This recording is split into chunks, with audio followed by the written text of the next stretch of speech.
अध्याय 1। कार्तिक मास का महत्व। सूरज की पहली किरण जैसे ही गांव की मिट्टी पर पड़ी, पवन ने हल्की हल्की सरसराहट पैदा की। चारों ओर हरियाली और ताजगी छाई हुई थी। पीपर, नीम और आम के वृक्ष अपने पत्तों से सुबह की ओस की बूंदें झाड़ रहे थे। इसी वातावरण में गांव के छोटे से आंगन में बूढ़ी दादी अपने हाथों में चावल और दीपक लेकर खड़ी थीं। उनका चेहरा संतोष और शांति से भरा हुआ था। वो जानती थीं कि कार्तिक मास का पहला दिन केवल एक व्रत या पूजा का दिन नहीं, बल्कि आत्मा की शुद्धि और भक्ति की ओर पहला कदम है। दादी ने अपने पोते छोटे गोविंद को अपने पास बुलाया। गोविंद बार बार अपने नन्हे हाथों से खेलते हुए दौड़ रहा था, लेकिन दादी की गंभीरता देखते ही वो उनके पास आ गया। गोविंद बेटा, दादी ने मुस्कुराते हुए कहा, आज कार्तिक मास का पहला दिन है। जानते हो इसका क्या महत्व है? गोविंद ने सिर हिलाया, लेकिन उसका मन पूरी तरह समझ नहीं पाया। दादी, क्या यह केवल दीपक जलाने और उपवास रखने का महीना है? उसने उत्सुकता से पूछा। दादी ने अपने बालक के सिर पर हाथ फेरा और प्यार भरे स्वर में कहा, सिर्फ इतना नहीं बेटा, कार्तिक मास पूरे वर्ष का सबसे पवित्र महीना है। इस महीने भगवान विष्णु और उनकी शक्ति देवी लक्ष्मी और तुलसी माता की विशेष कृपा हमारे ऊपर रहती है। जो भी इस मास में सच्ची श्रद्धा और भक्ति से उपवास, पूजा और दान करता है, उसके जीवन में सुख, शांति और समृद्धि आती है। गोविंद ने दादी की आंखों में चमक देखी। उसके मन में एक अजीब सी भावना जाग उठी। वो जानता था कि दादी की बातें केवल धार्मिक कहावतें नहीं, बल्कि जीवन की सीख हैं। लेकिन दादी, गोविंद ने फिर पूछा, मैं तो छोटा हूं, क्या मैं भी कुछ कर सकता हूं? दादी ने गोविंद की आंखों में देखा और धीमे स्वर में कहा, बेटा, भक्ति की कोई उम्र नहीं होती। यदि तुम दिल से पूजा करोगे, तुलसी माता को पानी दोगे, दीपक जलाओगे और दूसरों की मदद करोगे, तो यही सबसे बड़ा पुण्य है। भगवान किसी बड़े या छोटे को नहीं देखते, वे केवल दिल की भक्ति को देखते हैं। दादी की बातें गोविंद के मन में घर कर गईं। वो दौड़कर घर के कोने में लगी तुलसी की पौध के पास गया। उसके हाथ में पानी का बर्तन था।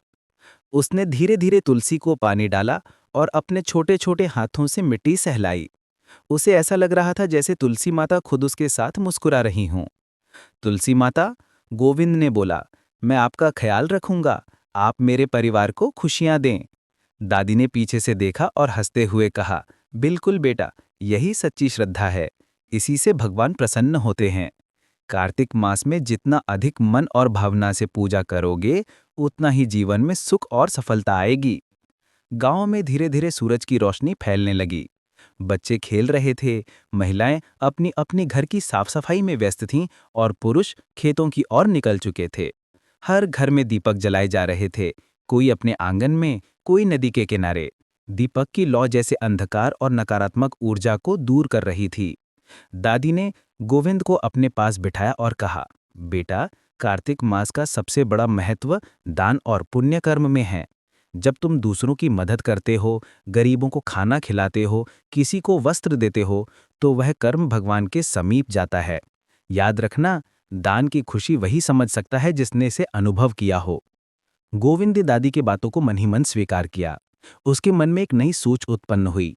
मैं भी दूसरों की मदद करूंगा, मैं भी इस कार्तिक मास में भक्ति करूंगा। दादी ने फिर उसे गांव के तालाब की ओर ले गईं। तालाब के किनारे तुलसी और दीपक रखने का विशेष महत्व था। तालाब का पानी शांत था, लेकिन उसमें सूरज की किरणें चमक रही थीं। दादी ने दीपक जलाया और उसे गोविंद के हाथ में दिया। देखो बेटा, दादी ने कहा, दीपक जलाने से अज्ञान और अंधकार दूर होता है। जैसे ये दीपक अंधेरे में रोशनी करता है, वैसे ही भक्ति और श्रद्धा से मन की अंधकार दूर होती है। यह दीपक केवल प्रकाश ही नहीं देता, बल्कि हमारे जीवन में सकारात्मक ऊर्जा भी भरता है।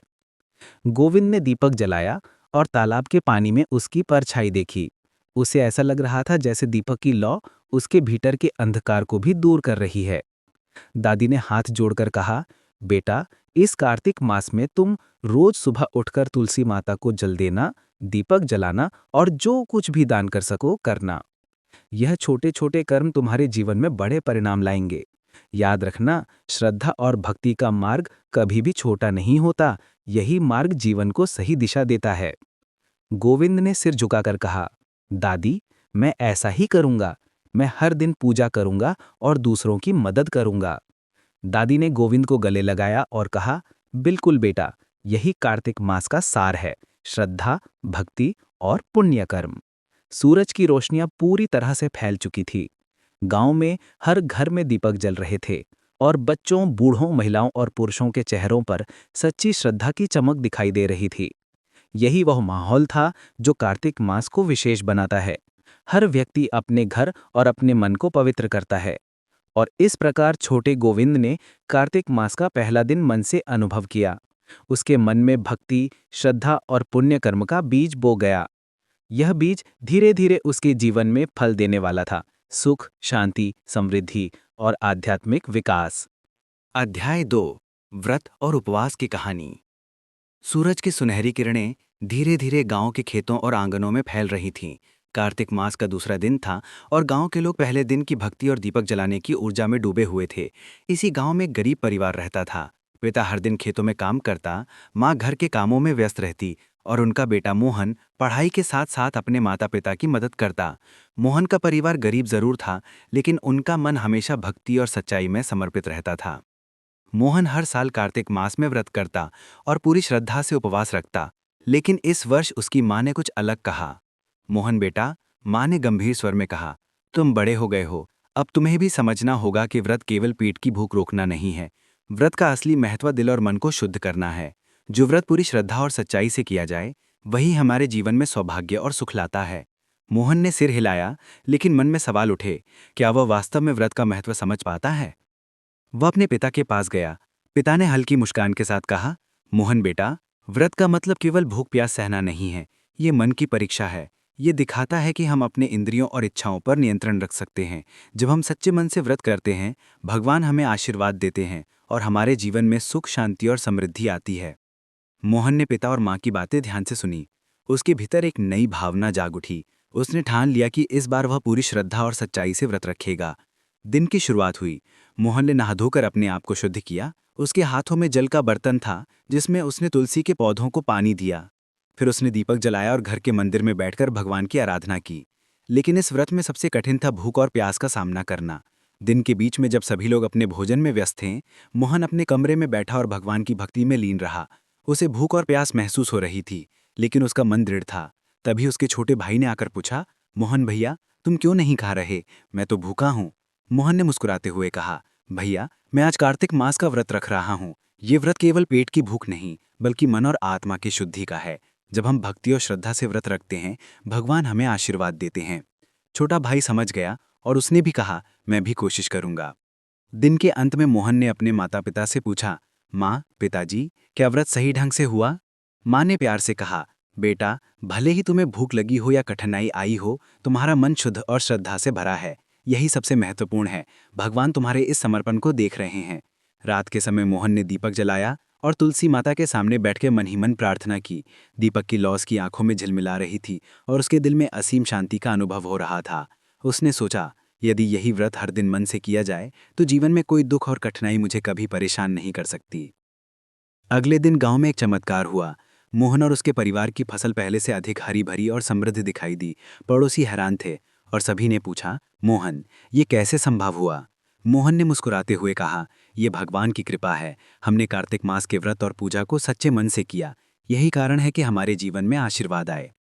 इस घटना ने गांव के सभी बच्चों और बड़ों को प्रेरित किया। सभी ने ठाना कि वह भी कार्तिक मास में सच्ची भक्ति और श्रद्धा से उपवास करेंगे। कहानी का संदेश। नंबर 1, व्रत केवल शरीर की भूख और प्यास रोकने का नाम नहीं है, बल्कि मन और आत्मा की शुद्धि का माध्यम है। नंबर 2, सच्ची श्रद्धा और भक्ति से कठिनाइयां आसान हो जाती हैं और जीवन में आशीर्वाद प्राप्त होते हैं। नंबर 3, बच्चे भी भक्ति कर सकते हैं। उनके मन की सरलता और सच्चाई भगवान को प्रिय है। अध्याय 3, तुलसी माता और उसके चमत्कार। सूरज की पहली किरण जैसे ही गांव में फैली, आंगन में तुलसी के पौधे पर ओस की बूंदें चमक रही थीं। कार्तिक मास का तीसरा दिन था और गांव के लोग पहले 2 दिनों की भक्ति और पूजा से प्रेरित होकर तुलसी माता की सेवा में लगे हुए थे। इस गांव में तुलसी माता के प्रति विशेष श्रद्धा थी। गांव के बुजुर्ग कहते थे कि जिसने भी सच्चे मन से तुलसी माता की सेवा की, उसके जीवन में सुख, शांति और समृद्धि अवश्य आई। एक छोटा बच्चा, रमेश, अपनी माँ के साथ तुलसी माता को जल देने आया। वो बहुत छोटा था, लेकिन उसकी आंखों में भक्ति की चमक थी। माँ ने उसे समझाया, रमेश बेटा, तुलसी माता केवल पौधा नहीं है, वे भगवान विष्णु की शक्ति का रूप हैं। जो भी उनकी सेवा करता है, भगवान उसके जीवन में आशीर्वाद देते हैं। रमेश ने सिर हिलाया और अपने छोटे छोटे हाथों से पौधे की मिट्टी को सहलाया। जैसे ही उसने पानी डाला, उसे ऐसा लगा जैसे तुलसी माता ने उसे देख लिया हो और मुस्कुरा रही हों। वहीं गांव के एक बुजुर्ग पंडित जी अपने घर से एक कथा लेकर आए। उन्होंने गांव के बच्चों और बड़ों को इकट्ठा किया और कहा, सुनो बेटों और बेटियों, कार्तिक मास में तुलसी माता की सेवा और भक्ति का विशेष महत्व है।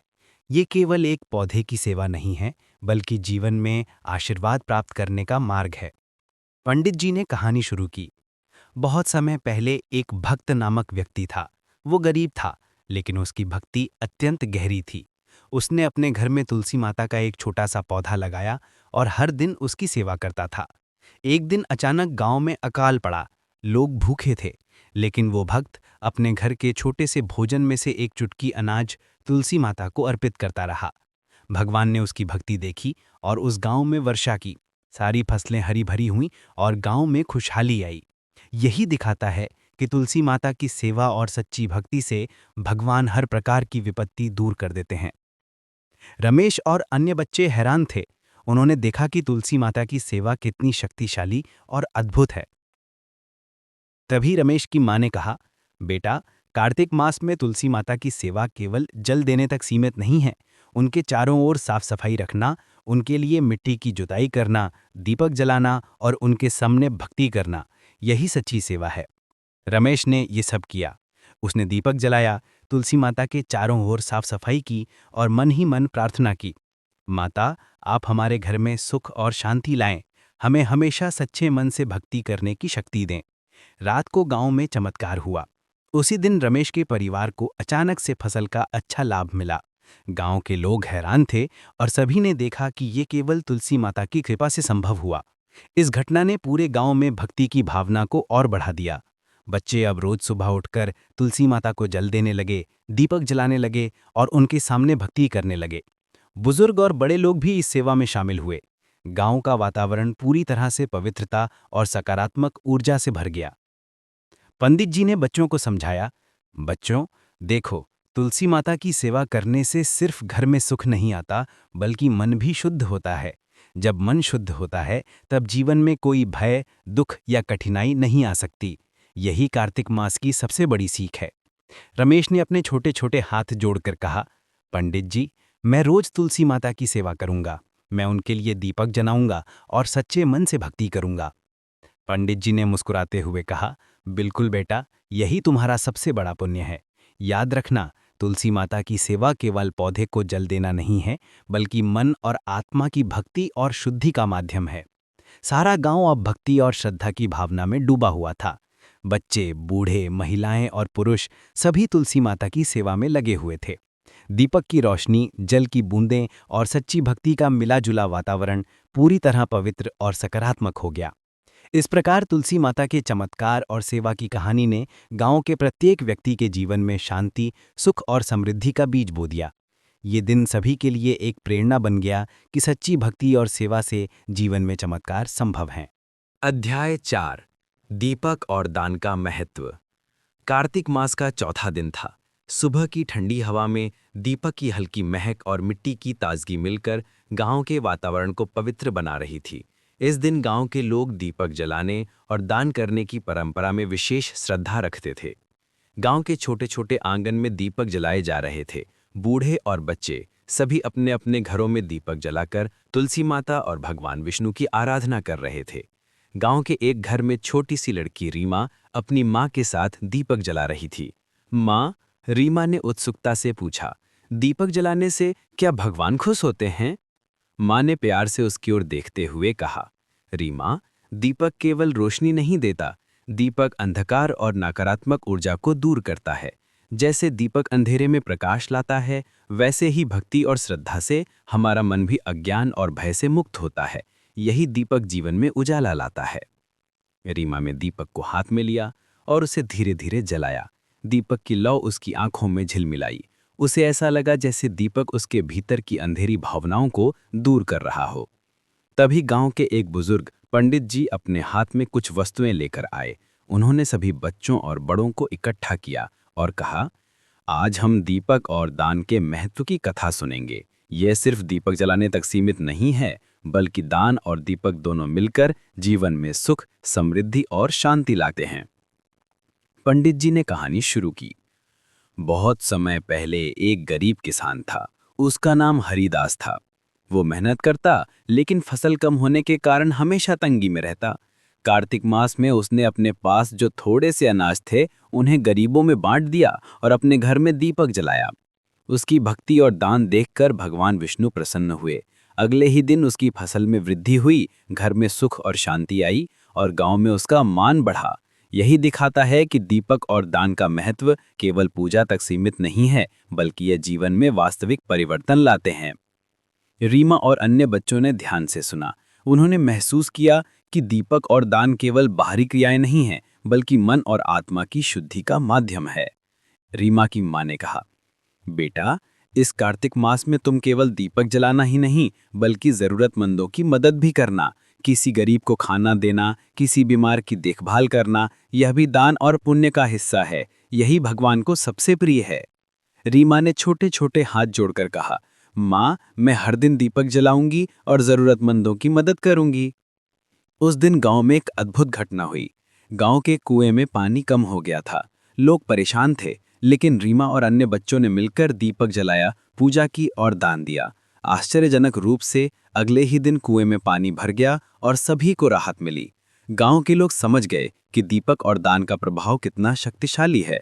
उन्होंने ठाना कि वह भी अपने घरों में दीपक जलाएंगे और जरूरतमंदों की मदद करेंगे। पंडित जी ने सभी को समझाया, देखो बच्चों, दीपक और दान केवल पूजा का हिस्सा नहीं है, ये मन, आत्मा और समाज की भलाई के लिए हैं। जब हम दूसरों की मदद करते हैं और दीपक जलाते हैं, भगवान हमें आशीर्वाद देते हैं और हमारे जीवन में सकारात्मक परिवर्तन लाते हैं। रीमा ने दीपक को हाथ में थामे हुए कहा, मैं यह दीपक हर दिन जलाऊंगी और भगवान से प्रार्थना करूंगी कि वे हमारे घर और गांव में सुख, शांति और समृद्धि दें। गांव में धीरे धीरे यह परंपरा फैल गई। सभी बच्चे और बड़े दीपक जलाने, तुलसी माता की सेवा करने और दान देने में लगे हुए थे। गांव का वातावरण पूरी तरह से पवित्र और सकारात्मक हो गया। इस प्रकार दीपक और दान का महत्व गांव के हर व्यक्ति के जीवन में स्पष्ट रूप से दिखाई दिया। ये केवल भक्ति का प्रतीक नहीं, बल्कि जीवन में आशीर्वाद, शांति और समृद्धि का मार्ग है। अध्याय 4, दीपक और दान का महत्व। कार्तिक मास का चौथा दिन था। सुबह की ठंडी हवा में दीपक की हल्की महक और मिट्टी की ताजगी मिलकर गांव के वातावरण को पवित्र बना रही थी। इस दिन गांव के लोग दीपक जलाने और दान करने की परंपरा में विशेष श्रद्धा रखते थे। गांव के छोटे छोटे आंगन में दीपक जलाए जा रहे थे। बूढ़े और बच्चे सभी अपने अपने घरों में दीपक जलाकर तुलसी माता और भगवान विष्णु की आराधना कर रहे थे। गांव के एक घर में छोटी सी लड़की रीमा अपनी माँ के साथ दीपक जला रही थी। माँ, रीमा ने उत्सुकता से पूछा, दीपक जलाने से क्या भगवान खुश होते हैं? माँ ने प्यार से उसकी ओर देखते हुए कहा, रीमा, दीपक केवल रोशनी नहीं देता, दीपक अंधकार और नकारात्मक ऊर्जा को दूर करता है। जैसे दीपक अंधेरे में प्रकाश लाता है, वैसे ही भक्ति और श्रद्धा से हमारा मन भी अज्ञान और भय से मुक्त होता है। यही दीपक जीवन में उजाला लाता है। रीमा ने दीपक को हाथ में लिया और उसे धीरे धीरे जलाया। दीपक की लौ उसकी आंखों में झिलमिलाई। उसे ऐसा लगा जैसे दीपक उसके भीतर की अंधेरी भावनाओं को दूर कर रहा हो। तभी गांव के एक बुजुर्ग, करना भी आवश्यक है। जो व्यक्ति अपने घर और समाज में पुण्य कर्म करता है, भगवान उसकी हर इच्छा पूरी करते हैं। रीमा ने उत्सुकता से पूछा, पिताजी, पुण्य कर्म कौन कौन से होते हैं? पिता ने मुस्कुराते हुए कहा, पुण्य कर्म वे हैं जो दूसरों के लिए लाभकारी हों। जैसे गरीब को खाना देना, किसी बीमार की मदद करना, बूढ़ों की सेवा करना, मित्रों के साथ सच्चाई और ईमानदारी रखना। ये सभी कर्म हमारे मन और आत्मा को शुद्ध करते हैं और भगवान प्रसन्न होते हैं। गांव के पंडित जी ने इस अवसर पर एक कथा सुनाई। बहुत समय पहले एक गांव में दो मित्र रहते थे, अर्जुन और भीम। अर्जुन गरीब था, लेकिन उसके मन में सच्चाई और भक्ति थी। भीम अमीर था, लेकिन उसके मन में अहंकार और लालच था। एक कार्तिक मास में गांव में अकाल पड़ा। अर्जुन ने अपने पास जो थोड़े से अनाज थे उन्हें गरीबों में बांटा और गांव के कुएं की सफाई की। भीम ने सोचा कि यह व्यर्थ है और कुछ नहीं किया। अचानक गांव में बारिश हुई और फसलें हरी भरी हो गई। अर्जुन का परिवार सुरक्षित और खुशहाल रहा। भीम ने देखा कि उसका अहंकार और स्वार्थ उसे नुकसान पहुंचा रहा है। उसने अर्जुन से सीख लिया कि सच्चे मन से किए गए पुण्य कर्म ही जीवन में सुख, शांति और समृद्धि लाते हैं। यही कार्तिक मास की सबसे बड़ी शिक्षा है। मोहन ने यह कथा ध्यान से सुनी और अपनी छोटी बहन रीमा से कहा, देखो रीमा, केवल पूजा और व्रत ही नहीं, बल्कि हमारे व्यवहार और कर्म भी भगवान को प्रसन्न करते हैं। जब हम अपने परिवार, मित्र और समाज के लिए सच्चे मन से अच्छे कर्म करते हैं, तो भगवान हमें आशीर्वाद देते हैं। रीमा ने उत्साह से कहा, मोहन भैया, मैं भी अपने मित्रों और घर वालों के लिए सच्चे मन से पुण्य कर्म करूंगी। मैं किसी को दुख न पहुंचाऊंगी और हमेशा मदद करूंगी। मोहन ने मुस्कुराते हुए कहा, बहन, यही सबसे बड़ी भक्ति है। भक्ति केवल पूजा में नहीं, बल्कि जीवन में अपने कर्मों में दिखाई देती है। इस दिन गांव में सभी लोग एक दूसरे की मदद करने में लगे हुए थे। बच्चे अपने मित्रों को पढ़ाई में मदद कर रहे थे, महिलाएं गरीबों के लिए खाना बना रही थीं और पुरुष गांव की सफाई और सहायता में लगे हुए थे। रात को गांव के लोग दीपक जलाकर, तुलसी माता के सामने बैठकर और भगवान विष्णु की आराधना करते हुए इस दिन को समापन कर रहे थे। मोहन और रीमा भी हाथ जोड़कर प्रार्थना कर रहे थे, हे भगवान, हमें अपने परिवार, मित्र और समाज के लिए सच्चे और पुण्य कर्म करने की शक्ति दें। हमारे घर में सुख, शांति और समृद्धि बनाए रखें और हमारे मन को शुद्ध करें। अगले दिन गांव में सभी ने महसूस किया कि सच्चे पुण्य कर्मों से न केवल जीवन में सुख और समृद्धि आती है, बल्कि लोग एक दूसरे के करीब भी आते हैं। गांव का वातावरण पूरी तरह से पवित्र और सकारात्मक हो गया। इस प्रकार मित्रता, परिवार और पुण्य कर्म ने कार्तिक मास में गांव के लोगों के जीवन को और भी उज्जवल, सुखी और सामंजस्यपूर्ण बना दिया। अध्याय 7, मित्रता, परिवार और पुण्य कर्म। कार्तिक मास का 7वां दिन था। सुबह की सुनहरी किरणों ने गांव के आंगन और खेतों को रोशन कर दिया। गांव के लोग भक्ति, सेवा और पुण्य कर्म में लीन थे। इस दिन मोहन और उसकी छोटी बहन रीमा ने अपने माता पिता से सीखा कि व्रत, पूजा और दान केवल व्यक्तिगत भक्ति नहीं, बल्कि समाज और परिवार के लिए भी महत्वपूर्ण हैं। मोहन के पिता ने बच्चों को समझाया, बच्चों, कार्तिक मास में केवल भगवान और माता की भक्ति ही नहीं, बल्कि परिवार और मित्रों के साथ सच्चे और अच्छे कर्म करना भी आवश्यक है। जो व्यक्ति अपने घर और समाज में पुण्य कर्म करता है, भगवान उसकी हर इच्छा पूरी करते हैं। रीमा ने उत्सुकता से पूछा, पिताजी, पुण्य कर्म कौन कौन से होते हैं? पिता ने मुस्कुराते हुए कहा, पुण्य कर्म वे हैं जो दूसरों के लिए लाभकारी हों। जैसे गरीब को खाना देना, किसी बीमार की मदद करना, बूढ़ों की सेवा करना, मित्रों के साथ सच्चाई और ईमानदारी रखना। ये सभी कर्म हमारे मन और आत्मा को शुद्ध करते हैं और भगवान प्रसन्न होते हैं। गांव के पंडित जी ने इस अवसर पर एक कथा सुनाई। बहुत समय पहले एक गांव में दो मित्र रहते थे, अर्जुन और भीम। अर्जुन गरीब था, लेकिन उसके मन में सच्चाई और भक्ति थी। भीम अमीर था, लेकिन उसके मन में अहंकार और लालच था। एक कार्तिक मास में गांव में अकाल पड़ा। अर्जुन ने अपने पास जो थोड़े से अनाज थे उन्हें गरीबों में बांटा और गांव के कुएं की सफाई की। भीम ने सोचा कि यह व्यर्थ है और कुछ नहीं किया। अचानक गांव में बारिश हुई और फसलें हरी भरी हो गई। अर्जुन का परिवार सुरक्षित और खुशहाल रहा। भीम ने देखा कि उसका अहंकार और स्वार्थ उसे नुकसान पहुंचा रहा है। उसने अर्जुन से सीख लिया कि सच्चे मन से किए गए पुण्य कर्म ही जीवन में सुख, शांति और समृद्धि लाते हैं। यही कार्तिक मास की सबसे बड़ी शिक्षा है। मोहन ने यह कथा ध्यान से सुनी और अपनी छोटी बहन रीमा से कहा, देखो रीमा, केवल पूजा और व्रत ही नहीं, बल्कि हमारे व्यवहार और कर्म भी भगवान को प्रसन्न करते हैं। जब हम अपने परिवार, मित्र और समाज के लिए सच्चे मन से अच्छे कर्म करते हैं, तो भगवान हमें आशीर्वाद देते हैं। रीमा ने उत्साह से कहा, मोहन भैया, मैं भी अपने मित्रों और घर वालों के लिए सच्चे मन से पुण्य कर्म करूंगी। मैं किसी को दुख न पहुंचाऊंगी और हमेशा मदद करूंगी। मोहन ने मुस्कुराते हुए कहा, बहन, यही सबसे बड़ी भक्ति है। भक्ति केवल पूजा में नहीं, बल्कि जीवन में अपने कर्मों में दिखाई देती है। इस दिन गांव में सभी लोग एक दूसरे की मदद करने में लगे हुए थे। बच्चे अपने मित्रों को पढ़ाई में मदद कर रहे थे, महिलाएं गरीबों के लिए खाना बना रही थीं और पुरुष गांव की सफाई और सहायता में लगे हुए थे। रात को गांव के लोग दीपक जलाकर तुलसी माता के सामने बैठकर और भगवान विष्णु की आराधना करते हुए इस दिन को समापन कर रहे थे। मोहन और रीमा भी हाथ जोड़कर प्रार्थना कर रहे थे। हे भगवान, हमें अपने परिवार, मित्र और समाज के लिए सच्चे और पुण्य कर्म करने की शक्ति दें। हमारे घर में सुख, शांति और समृद्धि बनाए रखें और हमारे मन को शुद्ध करें। अगले दिन गांव में सभी ने महसूस किया कि सच्चे पुण्य कर्मों से न केवल जीवन में सुख और समृद्धि आती है, बल्कि लोग एक दूसरे के करीब भी आते हैं। गांव का वातावरण पूरी तरह से पवित्र और सकारात्मक हो गया। इस प्रकार मित्रता, परिवार और पुण्य कर्म ने कार्तिक मास में गांव के लोगों के जीवन को और भी उज्जवल, सुखी और सामंजस्यपूर्ण बना दिया।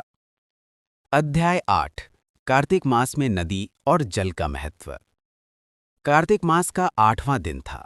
सुबह की ठंडी हवा और नदी की मंद सी लहरें गांव के वातावरण को पवित्र बना रही थीं। इस दिन गांव के लोग विशेष रूप से नदी, जल और उसके महत्व की पूजा और आराधना में लीन थे।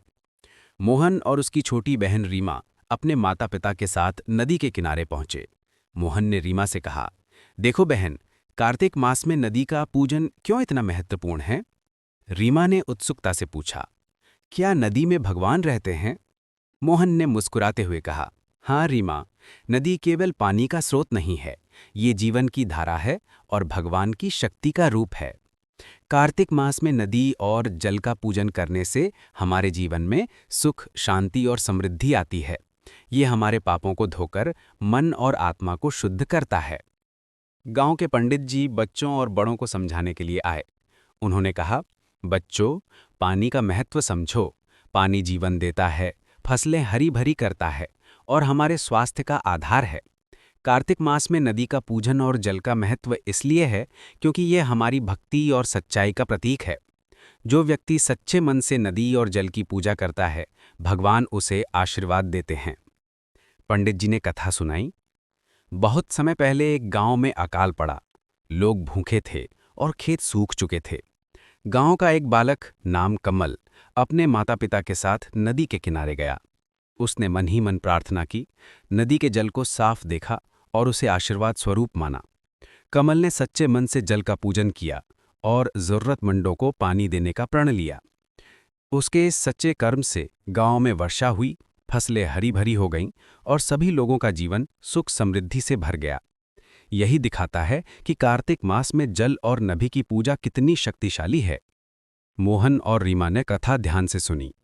मोहन ने छोटे भाई रमेश से कहा, देखो, पानी केवल पीने का स्रोत नहीं है, ये भगवान की कृपा का प्रतीक है। जब हम इसे सच्चे मन से पूजते हैं और दूसरों को प्रदान करते हैं, तो जीवन में सुख और समृद्धि आती है। रीमा ने उत्साह से कहा, मैं रोज नदी के जल की पूजा करूंगी और अपने घर में भी जल को सम्मान दूंगी। मैं इसे किसी भी प्रकार की बर्बादी या व्यर्थ में नहीं जाने दूंगी।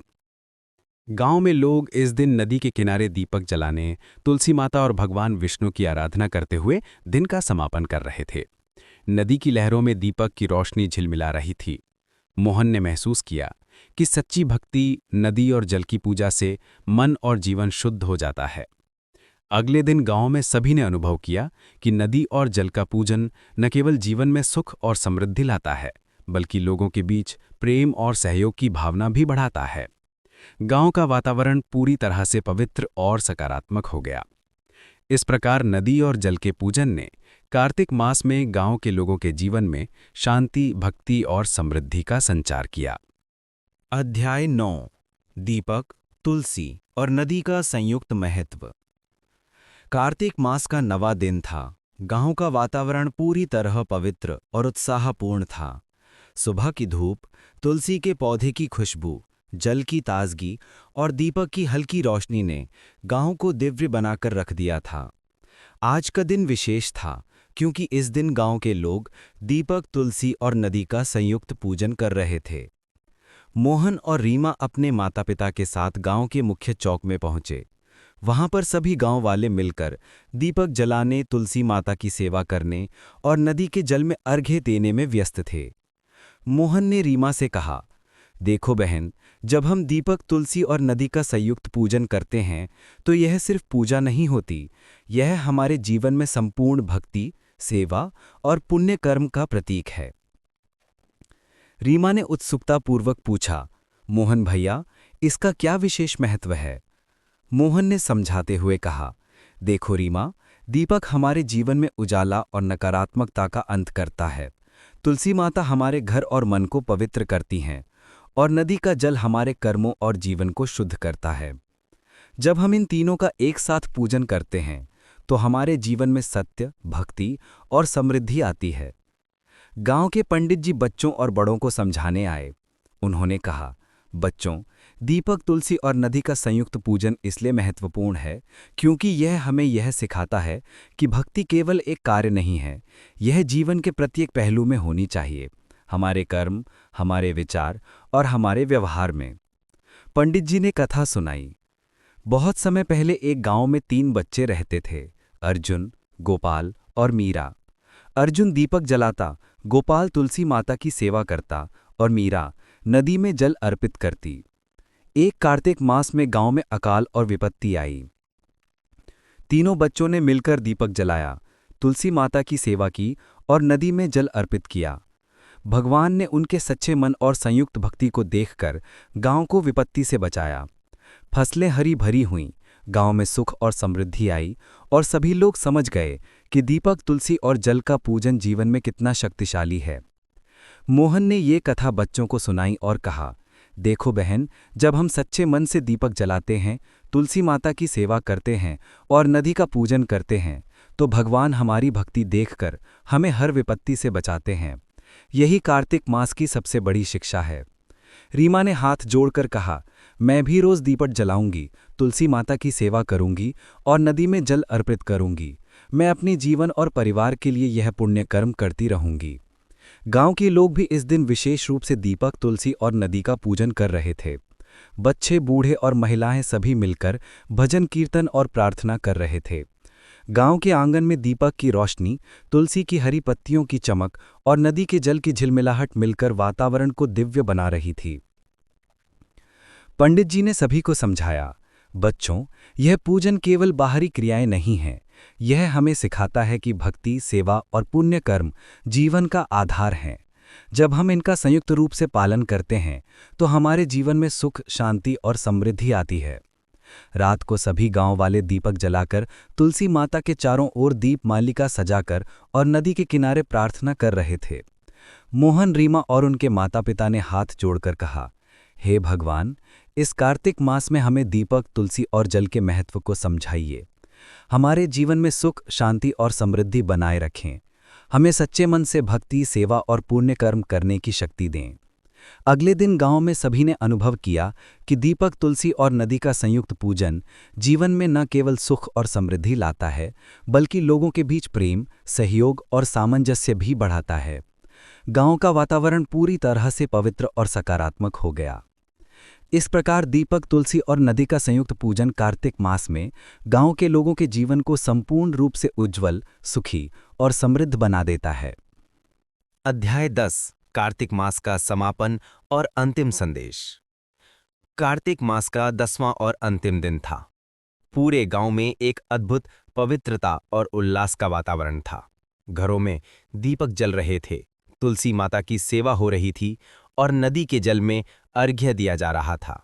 गांव के लोग अपने परिवार, मित्र और पड़ोसियों के साथ मिलकर इस मास का समापन कर रहे थे।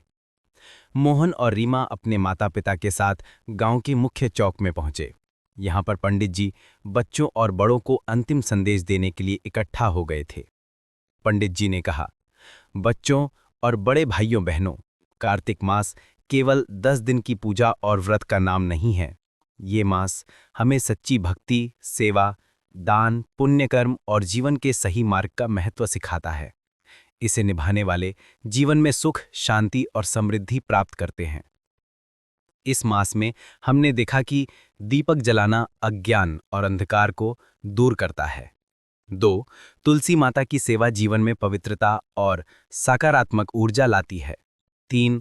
गोवर्धन पूजन और वृक्ष पूजन हमें प्रकृति और वातावरण का सम्मान करना सिखाते हैं। 4.